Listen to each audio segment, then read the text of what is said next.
converting these eyeballs into cash using IGTMs. Now, most of you guys think that I need more views, I need post more, I need to maybe even do ads, Alex. But what you are promising yourself and what you are setting yourself up for is failure. Because these views, if you get over 100K in 30 days, right? I'm talking about in total, you get 100K. That is more than enough for you to actually get leads and actually work and make money from. I get 50K in the last, I think, 60 days we have goals in this. And I've made a 7K pip from that and also scaled to 50K a month using YouTube and IG. And I'm going to give you the exact guide that I've used for my clients as well. I'm going to talk about setting, how do you master it, how you find A+ talent, and how you can master and leverage that in 2026 to stand out. While your competition is going to post 5 more same regurgitated advice reels and sell themselves or their vehicle, you're going to sit there, have your little bit of leads, but convert them to high amounts of pips and cash. Okay, so first thing you have to understand that 90% of you already have all the leads, especially for B2C. What you have to understand that for B2B, because it's more sophisticated market, you need people with a lot more capital. Are these 50 people, right? Maybe I get 5 people that want to buy from me. Okay, but of course we charge more, so it's easy, it's kind of evens out. But if you're someone who's in the B2C space, this is more than enough. You probably can get even 25 people from this, and imagine 25 people paying you. That will be your record month. Now that's how you do it. A lot of people have this misconception of, hey, I need to post more, or hey, I need to run ads, and I just need more leads, which is completely wrong. The actual issue with the business that you're having is you are not leveraging setting to the maximum. And even if you have a setter, you just it's like a lot of these people online tell you that, hey, hire a setter, they're going to scale your business. Boom. No, they're not going to scale your business. You have to work with them. That's what I'm going to teach you exactly how you do that and how you can book all these calls. Now, of course, we have automated systems that we use, completely automated things. You probably see a lot of ads here and there. Those guys copied it from us. We were the best ones to ever do it. So that's just a side note. But what I need to tell you is that it is the DMs. The DMs is where every single action is going to lead to you getting paid. Nowhere else. Of course, the YouTube, but that's a separate topic. Now, to convert these eyeballs, you guys probably know that I need to do setting. Yeah, I understand I need to do setting and do that. But you still can't scale. You still can't hit this. It's Q1. You're probably running a BizOp offer or a fitness coaching offer and you still can't scale. Why is that? It's the lack of team management and that you have continued to have but not noticed that, because this skill no one talks about. And the ability to hire the right talent. And that's what I'm going to teach you right here. Because a lot of these results that you see, a lot of these calls being booked, this entire conversation happening, all this stuff, right? That doesn't happen in a day. I work with 7-figure companies myself as a setter. And now I scale it as well. So I have taken from both sides of the areas, okay? First of all, you have to make frameworks and you have to focus on actually giving your setter the best plan to succeed. A lot of you guys hire a setter and you're like, yo, go do your job. No, that's not how you hire. He's not a VA. He's not going to sit there and build these systems himself. He's here to have conversations and to convert them into cash. You have to treat them like an actual employee and you have to learn these skills. Of course, a little bit, high level, but it has to be done, okay? So if you want, of course, if you're wonderful, you can join our program. But like we give everything out to our clients so that they can easily scale and just basically, send that out to all their setters. And this is like the best process that we have, okay? Because of course, if you're going to sit there and make it again and again, there's no point in that. So we just give it out to our clients, making time modules at their setup watch. We have all sorts of training, but that's besides the point, right? But the main thing that the main thing I want to talk about is how do you onboard a good setter, okay? So mock setting in the interviews. This is a magic trick. 95% of people don't do this stuff, is that you have a little mock session inside of the call that you're doing. Now, of course, if you're doing group interviews, whatever the case is, you can go one by one, but this is the best way to do it. You go in there, you have an actual conversation with the setter and you see, okay, is this person good, is this person bad? Okay, that's the biggest thing. Now, of course, to do that, you need to learn setting yourself or have someone managing it for you. And, if you don't know that, how would you know it's doing good or bad? So that's the first thing. Mock interviews are super, super good, okay? Then you have the entire SOPs. Look how detailed this is, right? Application still filled, appointments set, hours worked, deals closed, and there's probably 10 more things that we have, okay? So we can see when a lead comes in, what is our setter doing? What is actually happening? And then we track all that data in here. Okay, how many hours is saved? How many hours are worked? This is our automated system, by the way. But we even do this for the normal human setters that we have. And that is super, super key, because if you don't know what is a person performing in a day-to-day, how would you track it?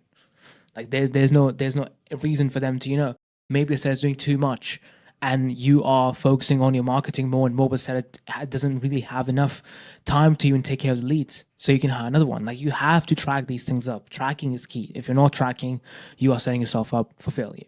So seller comes in, you give them the onboarding docs, Looms, SOP. Now this is super, super important. Send them a folder of successful conversation, at least 5 to 10, that they know what success looks like. They know what a booking call looks like. An entire process from A to Z, that, hey, this is how you set, this is how you go from the beginning, this is how you interact, report, all that stuff till the person books in and closes. So they have an idea. Most of you guys just literally get your setters out. You're like, hey, these are the EODs, you do this, and then boom. That's why you have really, really bad setters, because setting is not super hard to learn. It's not a super hard skill, it's a super easy skill. That's why people teach it to even beginners. But what you're misconstruing is that you can just do it like out of thin air. No, it still needs setting. It's still psychology to a degree. You teach them the frameworks that they exactly need to win, okay? Now, third thing you do is weekly or even daily training. Depends on like how fast you want to scale your offer. But this is super, super important. Implementing training, doing shadow setting, you setting and them seeing that with yourself, that is super, super key, because then they know what your thought process are. When you have a conversation and they can see live while you're doing it, they can replicate you, okay? A lot of times setters think that's a copy paste process, but it's not. It's actually you understanding the other person and then you fitting the entire framework into that conversation. That's what basically setting is. So them seeing how you're thinking in those moments and how you actually responding to the lead will just make them 10x better. And that is super, super key, okay? Then consistent tracking of performance. This is super, super important, right? Because a setter is paid on commission. Most of the time, you can add base pay, but I'm not a fan of that. Bonuses are super, super good. Bonuses I'm all for. I loved when I got bonuses. Hey, if we hit 50K a month, I'm going to give you like extra $200 or something, anything like that, right? Any sort of mark, any sort of bonuses, any sort of things they do that the business as a whole hits a record month, do that. That's super, super key.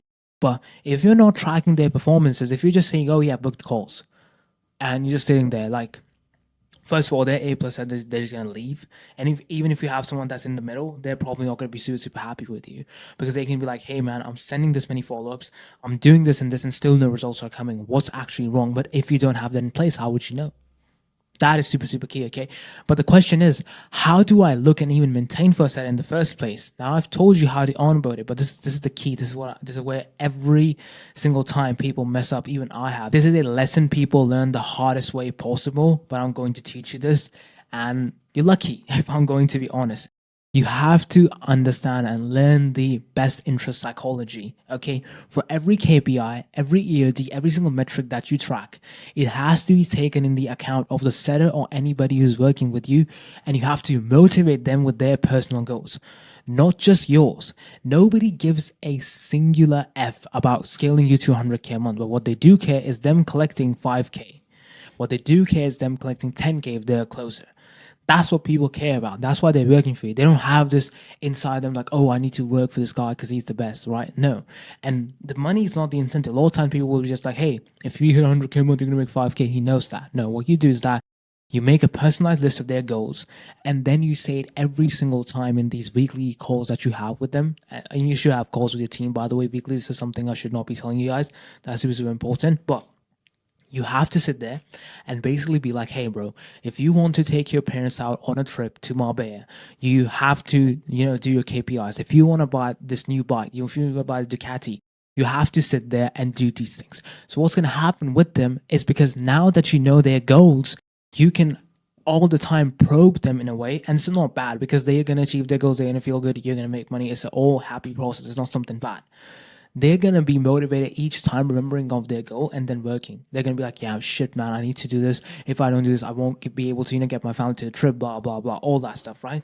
Or maybe they want to travel, they want to buy a new laptop, whatever the case is. You can be like, hey, bro, you're not even doing your KPIs. How are you going to buy this new laptop that's cost like $5,000? How are you going to do that? And they're going to be like, yes, he's right. Boom, you go in.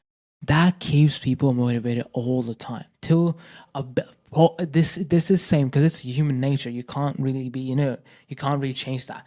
This motivates people all the time. That's why people work. That's why people are here busting their ass every single day to make their dreams true. And if you don't even know that as a business owners, you are truly, truly setting yourself up for failure. So that's super, super key, because truthfully, your employees don't care about you. If they see someone paying 20K, they'll go in there. And if you're paying 10K, and how do you do that? You create a team culture. I've made videos on this before. You can check the channel. But team culture is built this way, and them having that feeling that you care about them makes them stop leaving, makes them feel like, you know what, I don't care that guy's paying me 5x more. This guy super cares. He knows my goal. He knows me. That's how you make an A-team player that wants to work with you. And it's not, it's not like a mercenary.